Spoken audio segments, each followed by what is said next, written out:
welcome back to the Culture Based Podcast. I'm Dustin, he's Blake, and we're here. We're here. Happy September. We're already into the second week of September. Today is a milestone episode, Blake. We're double digits. Yeah. We're Right? big. We're big kids people. now. Yep. No more bedwetting, right? Mm-mm. Maybe. There's depending on who you are. Yeah. Don't go down that trail. Mm-mm. Yeah, episode 10. Super exciting. We've been with y'all for 10 weeks in a row now. Hopefully y'all are starting to catch the vibe that we're putting out, hanging out by the bar, putting out the vibe. Just super casual, Soup's cash. Yeah, just hope you're getting it, what we're throwing down. But it's been fun. Really excited to do this. We're here to help leaders know what they're about, show where they're going, and develop a scalable team to get them there. Want to remind you to subscribe on the audio podcast platform that you may be listening to this on. If you are watching on YouTube, I would love for you to like, subscribe, and ring the bell there so that anytime we drop content, you're the first to know about it. We're promising one day we're going to go live. Maybe when we hit 20. Let's do 21. 21 is going to be live. It's going to be a legal party. Let's do shots. I'm just kidding. I'm just kidding. That sounds miserable. I don't do needles really well. So, is that what you meant? No, it isn't, but it's both of those sound miserable. Yeah, they do. World.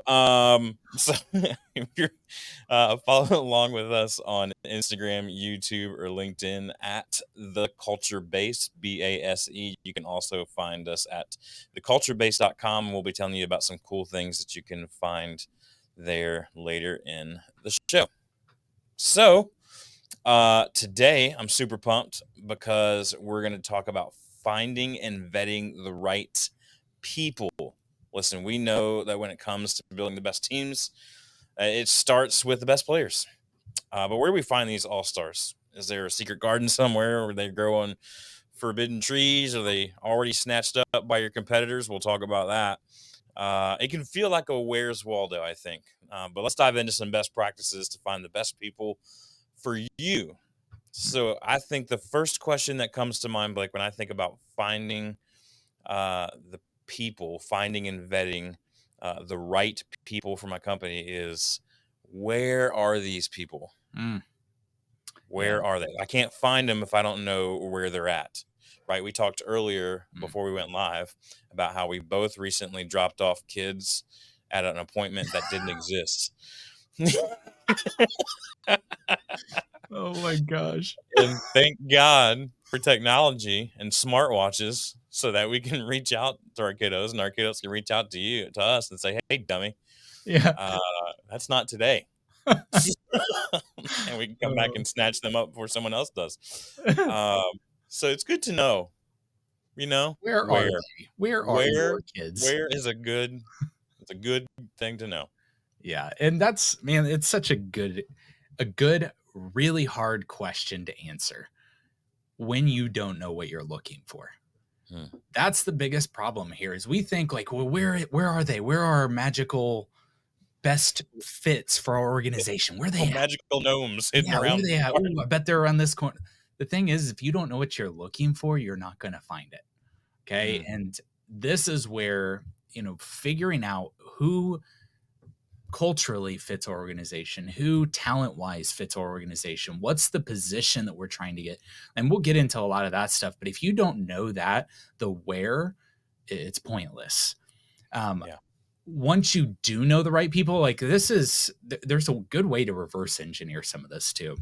Yeah, and that is go talk to the right people in your organization now and get to know them. Where do they hang out? Where do they frequent on social platforms? Where do they get their information from? Where do they use their best mediums? Like, what are those things? Go get curious about that because it's not always the same. And it's going to change from almost their transformational growth too. So like when you enter an organization, they have a certain mindset. As they grow into managerial mindset, they have a different perspective. They're transforming and growing. Where do they hang out at that level? As they become executive level, where are they hanging? Where are the executive level people hanging out? And if you can't get curious about that with the people in your organization right now, you're missing low-hanging fruit. You're missing the opportunity to go figure that stuff out and then try to market to those places, or you go start frequenting those places. I Go love that answer. see what's I there. love that answer because we tend to, especially leaders, we tend to overthink things. We tend to overcomplicate things, right? We tend to think like, okay, somewhere there's a secret sauce recipe, and I just have to find it. I have to travel the rainbow to get to the pot of gold. I have to follow the treasure map to find where the treasure is buried. Like I have to. There's some kind of methodology. There's some kind of strategy here, and we walk away from our organization while we're doing that, when we should be going like, hey, real quick before I set out on this noble quest, Mhm. you find folks. Where do you hang out at? It's a really good. It's a really good. Just like, hang on a second. You're really great. Where do you find Yeah. respite? Yeah. Hey, guy, you hang out at the local Five and Dime? Okay. Yeah. You know, I think one thing too is we get overwhelmed by what it takes to, like, if the word SEO scares you, Mm, then you shut down most likely before you engage in trying to find these people. That's just yeah. a guess, okay? If that idea of, well, I don't know how to use technology, get that out. You're a resourceful person. Go figure out someone who can do all that. And chances FSO. are you can find that so cheap. Okay? Hmm. So don't even get caught up in that, but if you're letting that stuff cause you to stop before you go look, you got to get past this if you're going to find the best talent. Yeah. Yeah. SEO for everybody. Not a word. It's an acronym, and it's SEO. SEO. SEO is a great organization. I'm kidding. SEO, search engine optimization. When people are looking for other things on the World Wide Webs, how do you optimize your chances to be in their results and vice versa? So, all right, let's get into this, Blake, because I feel like this is a question that comes up when we're talking about finding best talent. We see it if you're in the sports world. Football season is here. NFL has just started up. We see this all the time. We see trade deadlines happening. Mm, Let's talk poaching for a second. yeah. Is poaching morally acceptable? Let's break that down for a second. What do you think? So before I answer this question, I'm going to ask a different question and answer that one because that's easier.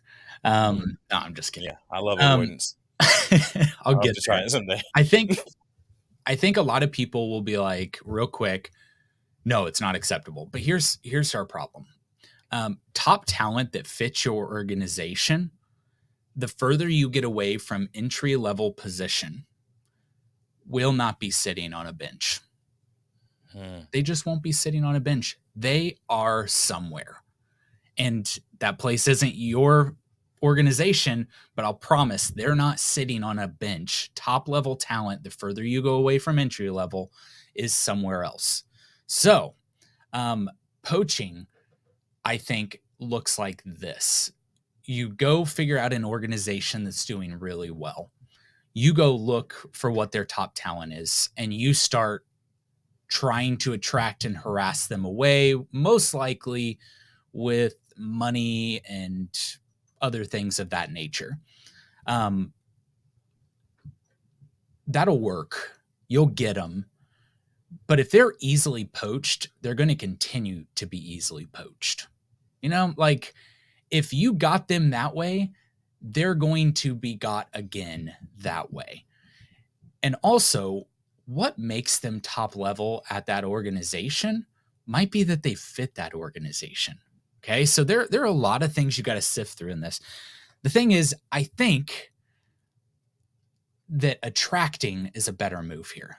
Okay. yeah. So you're going to have to get their attention some way. It's like if there's a school of fish swimming around, you've got to be able to attract one of them away with a fancy lure.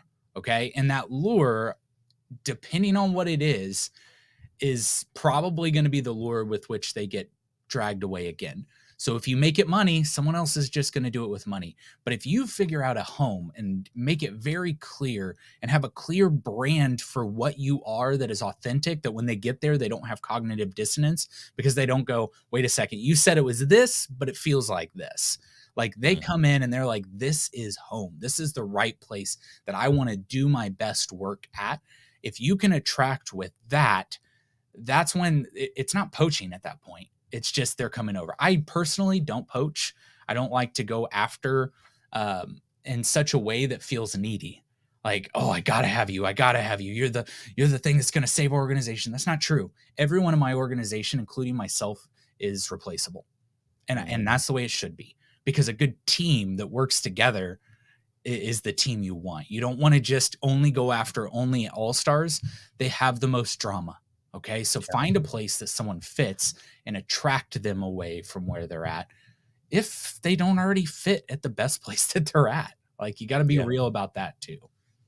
Yeah, for sure. And so you started talking a little bit about brand identity. Let's get into that for a second, because I think especially top level leaders tend to be afraid of that word brand, because they're just like, it's gonna tighten the box on us, or that's for other people, not for us. We're not really a brand. We're not like a Coke or an Amazon or an Apple, or that kind of thing. Listen, you could be a solopreneur watching this right now, and you have a brand.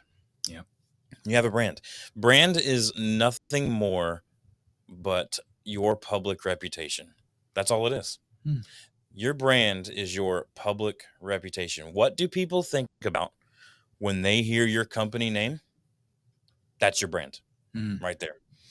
And it's often like we talk about with culture. We some people think that culture is this mystical thing that lives out there in the sphere, and it's just like, I can't really grab onto it because it kind of is what it is, and all these different things. It is what you make it. Same with your brand. It is what you make it. Your brand is so much more than logos and letterhead and typefaces. That's all stuff. That's really good stuff. You need to be consistent in your look and feel.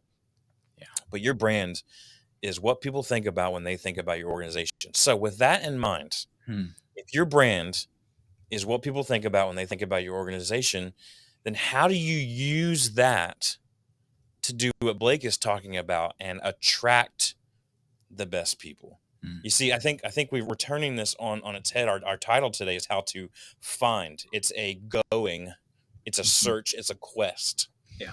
And there may be times early on in the company, early on in the existence, where you're going to have to go on that quest. And there's not a whole lot of brand to stand on. You just have to be really good at knowing what you're about and where you're going to go, and telling people about that in every conversation that you have. At the same time, as you grow and develop as an organization and you begin to retain, right? That's something that we talk about a lot at the Culture Base. As you begin to retain that top talent, you begin to develop your brand identity. You begin to kind of go, okay, this is who we are when we're at our best. When we're at our best, this is who we are. And that best attracts a certain type of people. Excellence attracts excellence every single time. Why did everybody want to play for the Yankees, when they were doing their thing? It's because they were awesome and everybody wanted to be on an awesome team. Yeah. Why does everybody want to play with LeBron? Because he's going to get them championships. Yeah. Because excellence attracts excellence. And so you use that brand. You use that brand of, this is who we are. We're confident in our own skin. This is who we're going to be. You use that to attract. And so I think the longer you go in your organization, you could correct me if I'm wrong here, Blake, because I know that you have a very successful company. But I feel like the more successful your company is, the less going and finding, as it is honestly having to just kind of sit back and turn away and go, sorry, you don't fit our brand. Yeah. That's absolutely to you true. at all? Yeah, absolutely true. I mean, that's one of those things that early on, we were doing we did a lot of the groundwork, right? Build the foundation of what your brand is, build the foundation of what you stand for. And it's not just who you are, it's also what you're about, right? So what is the mission we're going after as an organization? what are we known for from our team? What are we known for in our community? What are we known for by our customers? And if you can identify those things and say, here's our big mission. We are about changing lives by doing this. Yeah. I think it's Patrick Lencioni in the book, The Advantage. And I I don't thought you said that. actually, I think he wrote that one, but he said something to the effect of, when you're trying to figure out your why, it's the one right before the answer is to change the world. Right. So if it's to change the world is the one you're like, well, why are you doing this? Well, to change the world. What's the one right before that gets a little more specific that people are going to connect to? Because that's what you want to start branding. You want to brand the journey you're going on. You want to brand who you are in that journey. You want to brand what you're going to become. You want to brand how you deal with people, because people connect to how you deal with people. So I think that there are a lot of things you've got to go through. Dustin, you kind of went through, like you're super good at brand and just the ability to like figure these things out. And you've gone through some practices even recently. How would you say like identifying your brand, like what are good starting points for people to identify brand, to go out and, do it, try something? Yeah, this is something I'm working on my own right now, and just trying to package together, because I think it's a question that a lot of people have, but I think it's different for two different levels. If you're a solopreneur or you're a startup, I think one of the things you need to do is to ask those around you, Mm. and those that know you the best. Hey, when you think of me, Mm. what are some of the words and phrases that you think of? Have I ever influenced you in a way that you'll never forget? Tell me about that. And it Right. sounds super self-servicing, but it's not Mm. about your ego. It's about trying to find your niche. It's about trying to establish your brand. Now, if you're in a company that has already grown to a certain level, like Blake, and you're like, but who are we really? You get to that midlife crisis and you're like, what am I even doing with my life? What's happening here? But who are we really? That's when you again turn to your best talent and you ask this question: what is this company when we're at our best? Who are we Mm. when we're at our best? What are the characteristics?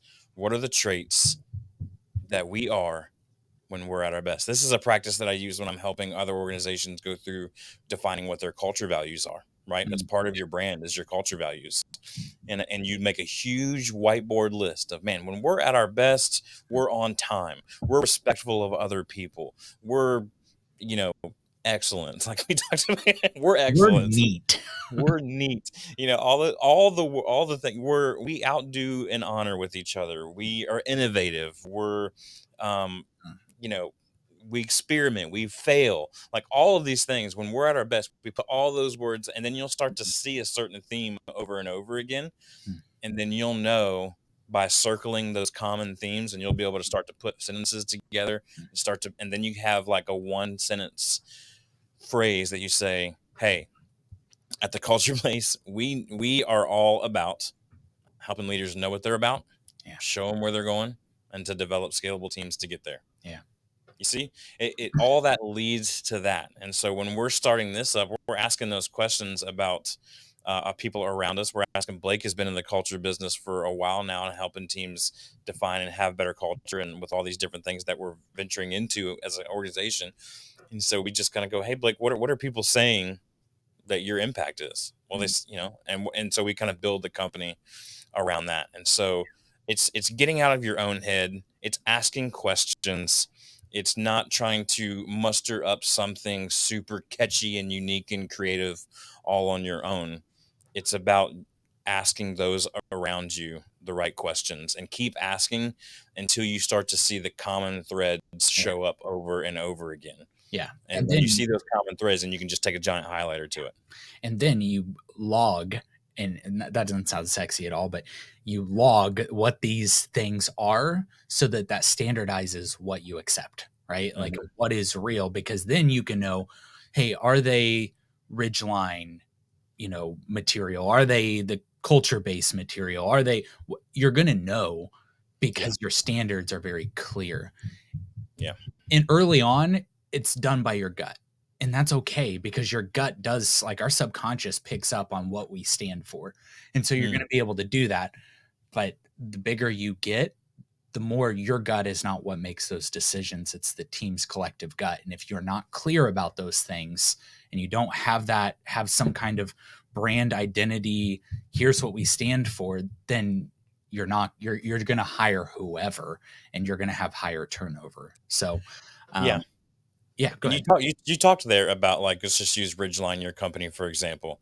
When you're looking for, or you're attracting the best people and you're vetting the best people, are they Ridgeline material? The follow-up question to that I think you should ask, are they, insert your company name, material? Do you even know what that material person looks like? Mm, And so here's a practice that I think Blake and I would both highly encourage you to do, is to write out in as much detail as possible. You have to come up with the exact profile of the person that you're looking for, or you'll never know who you're looking for. You're just throwing darts and hoping that after the 90 days you go, yeah, we were right. yeah. I'm not Exactly. discriminating whether it's a man or woman. I'm not discriminating race or ethnicity because that doesn't matter. But what I'm getting to is the heart of what I need. That way Exactly. I can step back and say, okay, now let's step back. Now that we have clarity, we can say, all right, what is the real heart of what I need in this? And Yeah. you can start going even deeper because, one thing Dustin asks a lot is how can you tell a good candidate from a great candidate? How Right. do you identify those differences? Um, and if you don't get that specific, like Dustin was just saying, you're going to miss it. You're going to miss the heart. This is why we have an ideal customer profile. This is why we have an ideal, who we want to work for. That's why Yeah. we come up with this, because when we can see it more specifically and see the heart of it, we're going to be able to do amazing things. And so I think this even goes deeper, Dustin, as far as like who is a great candidate, even outside of the personality. How would you say that be? Yeah, I think, like you're talking about, the characteristics and the traits, the things that you have already established as your brand, they're going to work their way into that profile. It's not so much. It's if you can just close your eyes for a second and imagine this person. You could just make up this person. Mm, What do they do that makes them so great? yeah. How do they make you feel when they walk into a room? Mm, And you start asking yourself those types of questions that are really going to kind of set the tone and the pulse for their interaction with you and your organization. And you can start to sketch that out, mm, whether it be with word or with a crappy stick figure or whatever. Like, you can storyboard this thing out, yeah. honestly. And then you're just looking for Carmen San Diego, right? Then it's just a sketch artist. Like, okay, I've got the sketch. Now I'm just looking for the suspect, Yeah. and I just need to match them up. And Yeah. that's all that. So the thing we're saying here is, we're not saying to profile ethnicity Sure. or anything like that. We're saying, what does this ideal person look like? What do they act like? How do they make us feel? How do they make my team feel? How do they take the organization to the next level? You Mm, want to try to paint. I would spend more time there yeah. than I would on SEO. Yep. Honestly, I really would, Yeah. because once you know that, then everybody that comes through the door, you're going to know, good candidate, not for us. Hmm. Great candidate, let's talk. Yep. Because you're going to be able to line it up and you're going to be able to see side by side. So where in the world is Yeah. Carmen San Diego? And then you're going to say, what are the things that make this position great? Yeah. Okay. So Hmm. not even just the person who fits your organization at that level in the position, but what about the position? Like, Exactly. if they are kick ass at everything in your organization, but what you're looking for is someone who can do a bunch of spreadsheet stuff, and they're like, what's Excel? They're not your person. Like, you Not you for got that to get position. real. Yeah, not for that position. But Hmm. that's why you got to have a clear, like, positional profiles, because when you have a positional profile for what you're looking for and they come in and you're like, "Ooh, you don't fit this position, but you're culture-based material." Yeah. I know what position you fit. I Hmm. can see it because I've also done that positional Yeah. profile to figure out, here's where you need to be. Hey, Yeah. we're not going to offer you this job. We're going to offer you this job. You want to come join the team? And Mhm. yes or no, great. Then you move forward. So I Yeah. think that's why you want to have those positional profiles like, hey, your suspect is wearing a watch and they have a trench coat and they have a Yeah. weird hat. Like, okay, now I'm looking for this person as they're walking across my screen and there they are. Come on, let's come join the team. Right. Yeah. Waldo jumps off the page Mm-hmm. at that point, right? Because he's Exactly. wearing those, you're looking for a guy with glasses Mm. and a red Yeah. and white shirt, striped Yeah. shirt, and he jumps off the page at you when you know exactly what you're looking for. I had the pleasure of talking to a friend of mine who's an HR manager recently, and she has to do these screens, at the beginning of the process of like, okay, we've decided that we're gonna, we're gonna pursue this person at the screens, and she said what they've gotten really good at is exactly what you're saying, Mhm. because she's been handed down these profiles and she knows that these positions, what they look like and what they're after. Yeah. She says half the time these screens end up being, this person is perfect for this other position that we may or may not be hiring for right now, Mm. but I'm going to keep them in my Rolodex so that when we are hiring, I can be Right. like, yeah, when I talked to this person, they fit the bill. They were the material. Yeah, that's So good. we need to reach back out to Yeah. them. And that's how good attraction, that's how good vetting Mhm. works, is knowing exactly who you're looking for and exactly what the position is you're trying to fill, so that when you hear it or you see it, you know right away Yeah. that's it. And there's not always a clear answer to what is a good versus a great candidate when you're looking at them. Okay. That's Mhm. not like it takes time. It takes multiple interviews. If you're a one interview and hire kind of person, you're a gunslinger. Okay. Mm, You're not really doing the work here. mm-mm. Spend way, way more time in this process than you have ever spent. Like Yeah. double the amount of time you spend because it will be worth it. And Yeah. really, is this a good or a great candidate? The difference between those, since it's not always clear, that's not really the point. But are you asking that question when you're getting with your team, everyone who's had the interview, and you're all talking and you're looking through and hey, you're rating everybody where they are in your top 5 or whatever, and you're saying, hey, I struggled with their tension to overcome level, I struggled with their ability to have creative problem solving, and you're going through all these things. At the end, are you not just saying who's our great candidates and who are just our good ones? Because we're settling. A lot of times we're just trying to fill roles. And what you do is you settle and then you don't find the great people. And even if you spend all that time and hire no one, it was time well spent. Okay. We talk about Yeah. firing before you hire kind of thing. This is Mhm. it. Okay. So if you don't find great, I would almost encourage don't hire. Now I get there, everyone is in a different place of their growth as a organization, and um like, oh, I just need anybody at this point because I got to get Mhm. this stuff done. It's And desperation mode. it is, and you might think like, well, someday when I become a big company I won't have to worry about this because I'll be blah blah blah. Wrong. I think there's way more risk as a small organization, um, to just hire to put someone in a position than a large organization, because you're creating the cultural standards that you're Mhm. allowing into your organization. Your original OG foundation people Mhm. have to hit the bill hard. That's Yeah. not easy. Not everybody's going to want to jump into a startup. So it's Mm-mm. hard to find those people, but find them. They're there. They're Yeah. somewhere. You just got to attract them the right way. Yeah. My last kind of words of warning here on this one is, don't let desperation force you into making a stupid decision. Yeah. Like, we talked to so many people and they're like, when are you looking to hire? Yesterday. Okay. I get it. I get it. I get it. This has been a pain point for you for a long time.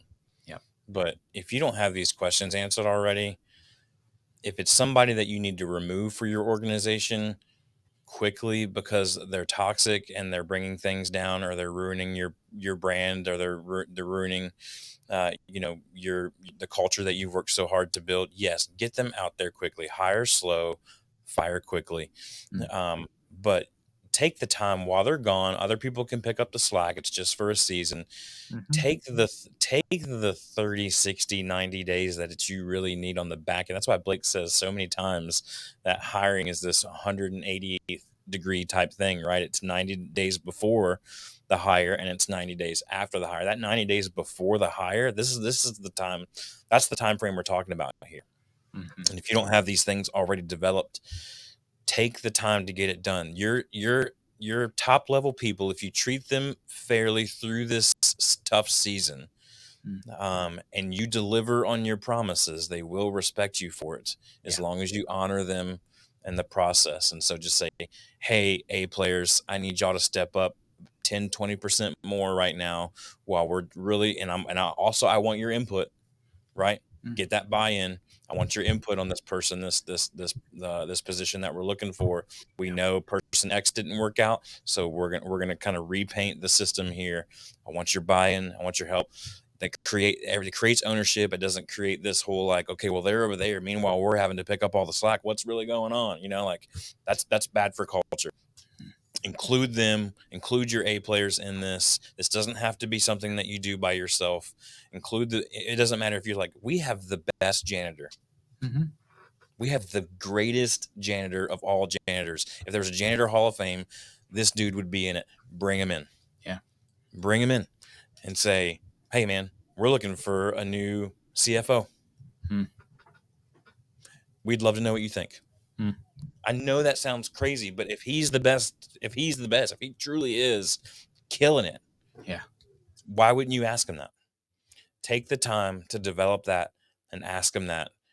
Take the time. Don't let desperation put you in a situation where you're making mega mistakes, because these position polls, you know, that Blake is talking about, when you're 5-6 people organization, these position polls, they mean there's a whole lot more weight on them. As if you have 100 people in your company, you can stand to lose one for a little bit longer than a person who has like a 10-person company. Losing that one, everybody else is going to feel that weight. And so that's what we're getting at. Yeah, that's really good. Is there anything else you'd add to this? I know the Traction EOS system has a people analyzer. Any tools out there like that would help you to really define who it is you're looking for. There's all sorts of tools out there. And there are people that have already perfected that process. If you need help, just kind of like, I don't even know where to start, you know, look for those types of things. I think all of those things are really good things to consider. But mostly, you know, you just end with this always, you know, if there's anything that we can help you with, if we're talking about it on a podcast, it's something that we can help you with. Yeah. So if you listen to an episode and you're like, that's where I need the help at. I think also, go ahead. Just hop on the culturebase.com. Yeah. Click on the strategy button and we'll do a free 30-minute call with you and we'll just talk strategy for 30 minutes. Yeah. And if you find value in it, great. And if you don't, I mean, you wasted 30 minutes. It's fine. It's not a big deal. Absolutely. The other thing, I think, you know, we talked a lot about brand identity and stuff, and getting into this idea that brand is not a logo is really important. That brand is the idea about you from all angles. And so if that's true, I think another good resource is the book, Know What You're For. I think that's a really good one. Dustin suggested to me, and I drank it like it was hot cocoa. It was amazing. Yeah, I have a love-hate relationship with that book because I had an idea for that book 10 years before it came out, and I should have wrote it, and I'm very mad that I didn't. Let me just public service announcement real quick. If you have an idea and you think you should write a book, just go ahead and write it on down and trademark the mess out of that, or else I'd be sitting pretty right now. Yeah, right. So it is a great book, though, and one that I think Dustin could write as well. So anyway, that's what I would throw out for brand identity. Thanks, Blake. I appreciate that. You know, this actually, you just scratch out that guy's name, put my name over it. That'd be great. That sounds legal, right? All right. So, like I said, free 30-minute strategy session with us. culturebase.com/strategy. I want to remind you too, we talked a couple episodes ago about the cost of turnover. We're really excited about this turnover calculator that we're working on to offer you for free. It's going to be a super great tool. Next episode, we're going to get into one of my favorite topics when it comes to finding and attracting the best people, and that is, say with me, Blake, The best interview questions ever. It's like Ever. toss. Ever. I throw my hand back. Okay. We might get in trouble if we sing that. Yeah, But so best interview questions ever. Can't wait to get with to get into that topic. We're gonna have a lot of fun with that episode. We've got some great questions. We have another free resource that's gonna come out of that. So stay tuned for that. But until then, we'll talk to you next time on the Culture Based Podcast.